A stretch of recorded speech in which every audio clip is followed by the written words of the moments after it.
Welcome back to Birmingham Business TV. Now, the word legend is often overused, but I think it's justified in this case. We're joined by Gary Newbon, a legend in sports broadcasting, sir. Is that how I can describe you? You can describe it. It's not something I can call myself, is it? But I did have 50 years in front of a camera, so I suppose it does qualify me. Is it a bit strange being interviewed rather than doing the interviewing then? It would have been a few years ago, but I've been out of television for about maybe a bit longer than that. 8 years, actually, I've been out. And now this is what I do. I get interviewed by TV companies and people like yourself. So I've got used to that, but it was a bit strange at first. Yeah, having thrown hard questions at people all my career and suddenly being on the receiving end. I guess my challenge is to try and see if I can find a question to ask you that nobody's asked you before, but let's see how I get on. Might be difficult. Later on. Absolutely. Now, also, of course, the thing you do now is you publish books. We'll talk about your new book that's coming out in a minute, but people think of you as a Midlander because you spent so much time on Central, but you're not actually from this part of the world. No, I come from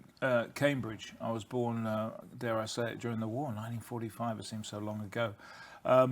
But I went to school in Suffolk, and in fact, I was at a boarding school in Suffolk, and my year mate, who I stayed close with until he died earlier this year, was John Motson, the BBC commentator. It's remarkable how our careers went up like that. What's the secret then at the boarding school? Was there some particular football commentary gene in there? It was a rugby school, and I still hold a record number of appearances. I played centre or wing. I played when I was 15, 16, 17 and 18 in the under-18s. Motti was absolutely hopeless, and all he wanted to do was play football. And recently, when he died, the school were contacted by an old prefect of ours who used to be in charge of our dining table. And apparently, I don't remember this, he had to split us up because all we did was talk about football all the while, and it was a rugby school. I love rugby, Motti hated it. But great that you were able to both pursue careers in sport, which is obviously your love from a really early age then, wasn't it? Yes, when we left school, we lost touch for 2 or 3 years. We both went into the newspaper game. I went on 2 sports agencies, not sport agency, news agencies that I specialised in sport after a while. Motti went to the local paper in London, and then he went to Sheffield Telegraph, and then he joined the BBC, and I joined ITV. I joined ITV just before him, actually, I think, or around about the same time. So I joined ITV. They sent me down to Plymouth. That was in 1968. I went to Plymouth to join ITV, worked with Angela Rippon and the likes. And then in 1971, Billy Wright brought me, he was the famous footballer who brought me up to the Midlands because he was head of sport and outside broadcast at ATV. And I've been based here, but I did work a lot on the network. I did so many World Cups and Olympic Games and things. So I combined working locally with working nationally. And then in 2004, there was a takeover. They called it a merger, but it was a takeover by Granada. And luckily for me, Sky, at the age of 59, 2004, Sky Television came in for me as a presenter. You did lots of different little projects with Sky as well. Yeah, I did actually. I did the darts. I did a football phone-in. I did 1 or 2 snooker programs. I did the thing I really enjoyed, and I was probably hired for because of my contacts book, and they said my profile was Time of Our Lives. That's the thing I remember almost on Sky. Sporting Heroes. So I did nearly 200 of those, the biggest names in sport, which I really love. And they still repeat those to this day, don't they, a lot of them? Apparently, yeah. Given that, as you say, you've done how many World Cups, Olympic Games, all the big sporting events, you were working in sort of golden era of sports broadcasting. Well, I was, because there weren't so many channels. There was BBC and ITV and a few other terrestrials, but long before Sky came along, and BT and now TNT and all these different divisions of television. So we had massive audiences in those days. So I did 7 World Cups, 3 Olympic Games. I don't know how many big fights and huge football matches, and working with Alex Ferguson after I'd spent years with Brian Clough. So I was in a golden era. And one of the reasons it was golden era, or 2 of the reasons, were, first of all, there weren't the other stations. So we had a monopoly, really. The second thing is that everybody used to watch television. Now the kids are playing video games and everything else. There aren't so many people watching television these days, or if they are, they've drifted into Sky, into Netflix and all the other channels. Well, they don't all watch things all at the same time. Correct. It's not like a social event, is it? So. Except for sport. World Cups, the current, as we speak, the Rugby World Cup is getting decent audiences, especially when England play. The World Soccer Cup will, football, I just said soccer to distinguish it from the oval ball. They'll get really good audiences, and I think the TV companies, having treated sport at times, the terrestrial companies like Taylor and Charlie's, apart from the BBC, I think they're getting to grips with the fact that kids want to watch sport live, don't want to watch a lot of the other programmes. You talk, Gary, about attending so many World Cups, and I've just been watching this new documentary on Netflix, The Beckham Story. Yeah. And you appear at the end of the first episode giving Glenn Hoddle a hard time just after they've gone out of the World Cup in '98. Yeah, I'm leading such a busy life, actually, that I don't get time to watch a lot of television other than sport and news and the odd movie. So I haven't actually got Netflix, but one of my kids, my daughter, has, and she keeps telling me, Dad, you keep hearing your voice on it. I keep hearing your voice on it all the while. So yes, I am on quite a lot of this documentary because I interviewed Hoddle and Beckham many times. Beckham's a great guy. I love Glenn Hoddle, terrific guy, and I did nail him on the pitch, but it had to be done. This was the time that Beckham had been sent off in the '98 World Cup, yeah, wasn't it? And he was lost. Sent off against Argentina. And to be honest, in my book, I've criticised the referee, Kim Nielsen, because he could have given him a yellow, and he just flicked out. It wasn't necessary. Nobody's ever said this before. It wasn't necessary to give him a red. A yellow would have been enough. But England battled on so heroically, but just couldn't do it in the end. You mentioned a phrase there, you nailed him at the end of the final Yes. whistle. And you got a bit of a reputation for asking the questions Yes. that cut to the chase, even if you knew maybe sometimes they were going to upset the interviewee. Yes. Did you do that deliberately to provoke? I came from a hard school of journalism, really. And in boxing, some of the interviews I did, I probably wince at now that I'm older and more sensible. But no, I came from a tough school of journalism, and I just felt these are the questions, joking apart, that the viewers wanted to know. I mean, there were mismatches often in boxing where some guy from abroad came over as a sacrificial lamb, and we'd paid a lot of money for the fight. And I expected wars, probably harshly, because boxing's a dangerous game. I'm convinced there's a bit of brain damage there. And I was expecting, real rip-roaring fights every time, and I got pretty disappointed when it was one-way traffic or pretty poor. But you're the voice of the viewer, aren't you? If the Well, viewer's getting uptight Yeah. at home, you need to ask the questions they would ask, don't you? I admire boxers for lots of reasons, including the fact they're very brave, and it's the toughest game of all. But they used to take it. I had to change my tune a bit with football because they were more sensitive. And the difference between newspapers and magazines, the written press and broadcasting, the electronic press, is that if you're a journalist, I've seen them do it, if they're banned by a manager, they just get the quotes off their mates. Whereas with television and radio, you've actually got to get people in front of the microphone. So you have to treat them slightly differently. And I fell out with Alex Ferguson, who I was to develop a terrific relationship with. The first time I interviewed him, he'd just come to Manchester United, and the results were bad, and there was rumours he was facing the sack, and we were doing a match ITV, and I stuck it on him, and he gave me a very blunt answer, and that was the end of the interview. And then I went to see him 3 weeks later. We were doing Norwich City against Manchester United live when ITV had Sunday afternoon programmes, and I said, are you all right for an interview, Alec? And he said, because that's how they pronounce it, Alec. He's called Alex down here, but up north it's Alec. No, because you ask crap questions. So, but he let me interview the other players. So I was doing a fight night a few weeks later in Manchester, and I was staying at the Midland Hotel, and much to my amazement, Ferguson was having breakfast there. So I said, can I join you? And he said yes. And I said, can I start again? And he said, what do you mean? I said, well, next time I've got a curveball question, I'll tell you beforehand. And we developed a real relationship of trust. He was so helpful.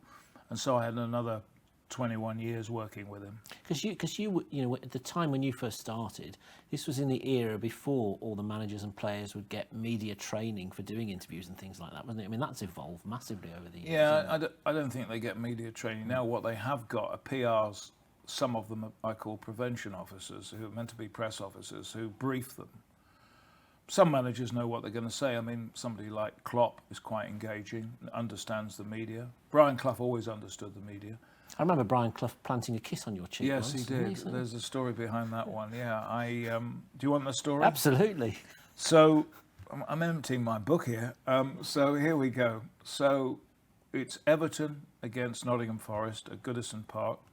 It's live on ITV on a Wednesday night with obviously a big audience. We've got to get off quickly. because one of the problems, and I started the instant interview at the end of matches because otherwise we'd be halfway by news at 10 by the time the players or manager came out. So I went up to Clough and said, can I have an interview after this match at Goodison Park? Because I loved interviewing him. And he said, win, draw or lose. And I said, yep, win, whatever the result. He said, you're on. And I said, I've only got 30 seconds. So they were terrible. They were about 8-10 days before a League Cup final. So Clough comes off and Trevor East, the producer, says to me, are you sure he's going to talk? They've lost 4-0, they're awful. He said, no, if he says he'll talk, he'll talk. He came straight to me. So I tried to make the question easy. I said, Brian, were you so bad today because you've got a League Cup final coming up? And he said, no, because only Albert is sure of his place on the coach to Wembley. And having done my homework, I said, you haven't got an Albert? He said, yes, we have. He's the driver. Well, God, I look so stupid in front of all these people. And I started panicking a bit and getting very angry. So I said, why not? He said, well, our lot did not want to know, and they've got to have a hard week in training to get their places. By which time the 30 seconds was up. And it's the worst mistake of my career. I went on. I was so wound up. And he realised I was in trouble because the floor manager was going potty and he could almost hear the director screaming at me. So he got hold of me and he said, look, our lot are a bunch of pansies like you and me, and gave this enormous kiss. And I handled it really badly. You can see me flinging myself back. And of course the press came round, was he drunk? I said, no, he likes me, you know. And there were northern comedians with crude jokes about that incident, which I can possibly repeat on this wonderful programme. Absolutely. Now, you mentioned that you're emptying stories from your book. Just tell us a little bit about the book. How long have you been writing it? What's the premise behind it? Well, I signed a contract in 2022, and I've been so busy, I kept thinking, I'll start next week. And in the end, I'm a trained journalist, and I can type quickly. I did it in 3 months, on and off, and I did about 5,000 to 10,000 words a day. When I got going. Knowing what you were hoping to produce, or did it evolve? Well, it was all in my head, really, to be honest. I've got a fantastic memory for these things, and it was all in my head. So what do I call it? So I call it Newbon Bloody Hell, and the reason for that was that the most famous interview I've probably done, even more than that kiss, which everybody remembers, was at the end of the 1999 European Cup final, Champions League final, when Manchester United were on a treble. They were losing 1-0 to Bayern Munich. They go into stoppage time. Beckham takes a corner on the right, and then they score 2 goals in added time. First of all, Teddy Sheringham, and then Solskjaer scores the winner. And he was preparing, I'm sure, Alex, because he knew he was doing an instant interview with me. I'm sure that he was preparing for a defeat interview and disappointment. And now he'd gone the other way, and his mind just for a split second went blank, and he said, football, bloody hell. And then he quickly realised what he said, and he went, we never give in, and then he was off and running properly. But that was that quote, which he's described in his book as giving me a load of gibberish for my efforts. And actually, I've never been able to convince him it's one of the best football quotes of all time. It's because it's honest from the heart, yeah. isn't it? So my wife picked the cover picture, which I've had to buy the copyright for, obviously. And that is, in 1991, Arsenal won the league title, the big one. And they played Manchester United, won 3-1. They'd won the match just before kickoff on another result elsewhere.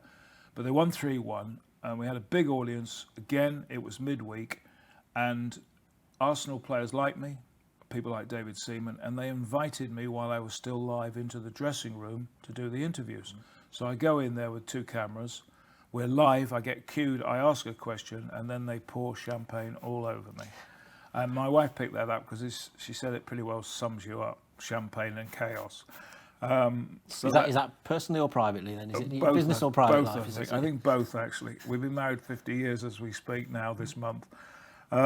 She's terrific. And I got Barry Hearn to do the foreword. It's a beautiful foreword. I winced a bit when I read his opening line, which says, some people think if Gary Newbon was made of chocolate, he'd eat himself, which I thought was harsh. Probably true, but a bit harsh. So the book is... I enjoyed writing it. It made me laugh a lot, and that's one of the problems I have with the book that I've said in my introduction.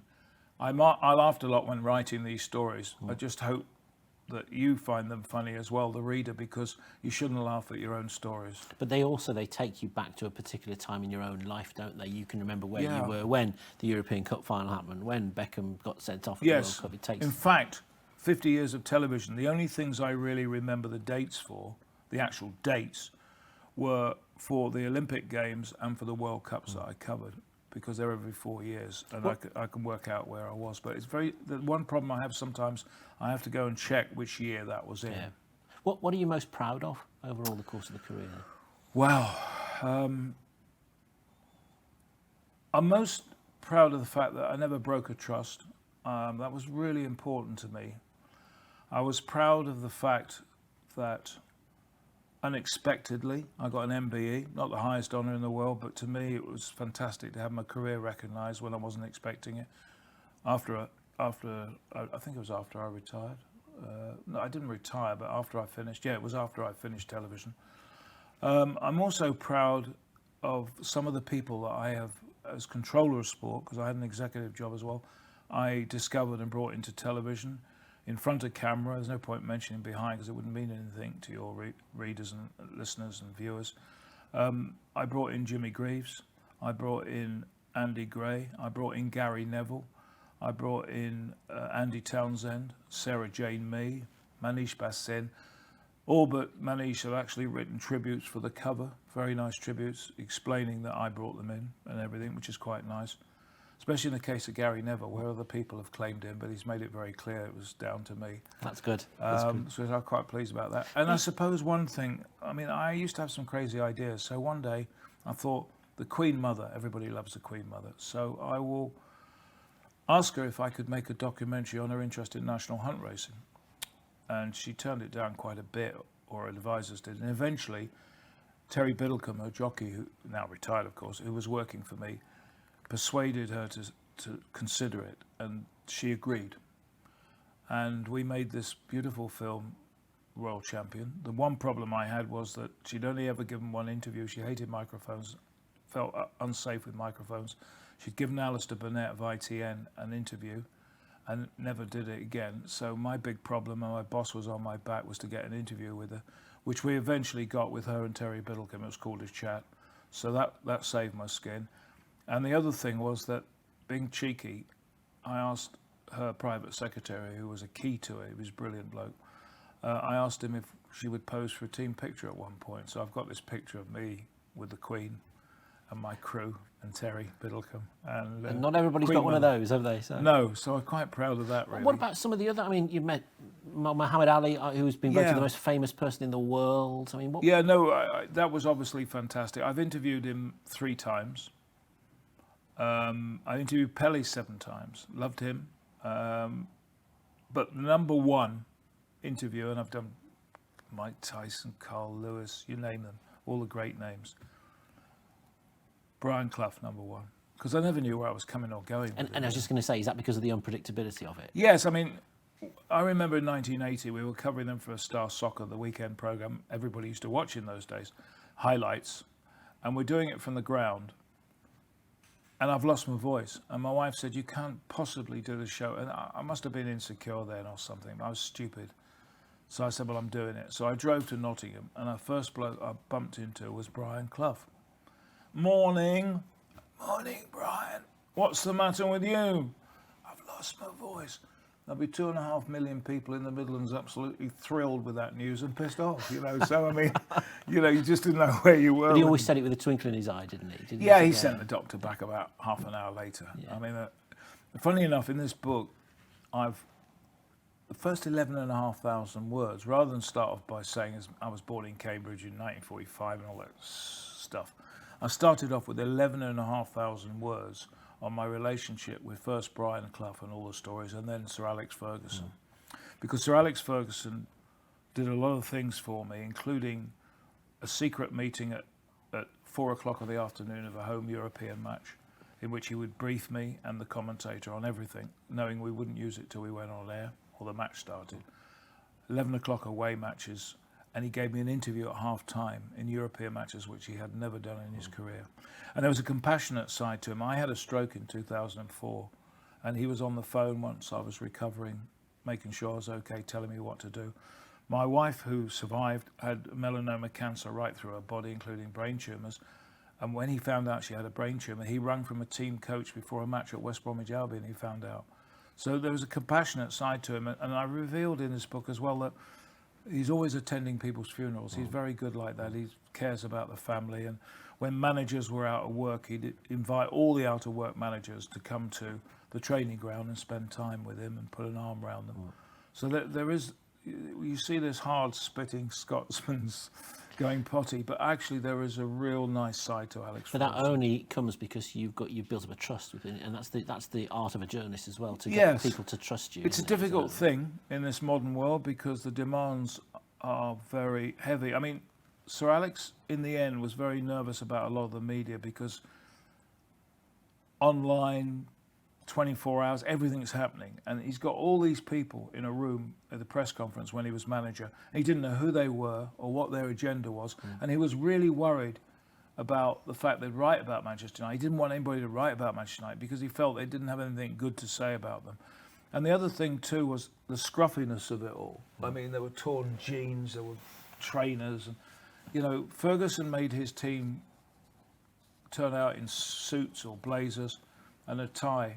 And it's funny, but appearances make a lot of difference. When you're on television, I wore a tie as long as I could, but in the end at Sky, they wanted me to abandon it on certain shows, so I respected that. But the first thing viewers do is they look at your appearance. It's a visual thing. So, you know, if you were sitting there naked, they'd notice it straight away, you know, or if you were really scruffy, they notice it. It sets a tone, doesn't it? It sets a tone, and appearances are, I mean, that's why I suppose the accused in docks have suits and ties on, you know. I mean, I've gone without tie today, Gary. I don't know what that tells you about me. I haven't seen you in court lately, exactly. but never mind. Yeah, I'm sure Henry will get you in there. I'm sure he will. So listen, how can people get hold of the book? When's it available? Tell us all the details. Well, the books will be in the bookshops. It is on Amazon, although I don't get as much royalties with them, but never mind, they sell them. It's published on November the 16th. It's just about to go to print. In fact, the pre-order and the cover are already up on Amazon. I saw that the other day. And it's £20 on normally. I suppose it's a bit cheaper on Amazon. And it's available from November the 16th. Fabulous. Newbon, bloody hell, a life in sports broadcasting. I could sit and talk to you all day, but I know we've got other things to do. But thanks for coming in. It's great to catch up with you. Pleasure, and well done on your TV channel. And your magazine's very good. Good quality, good read.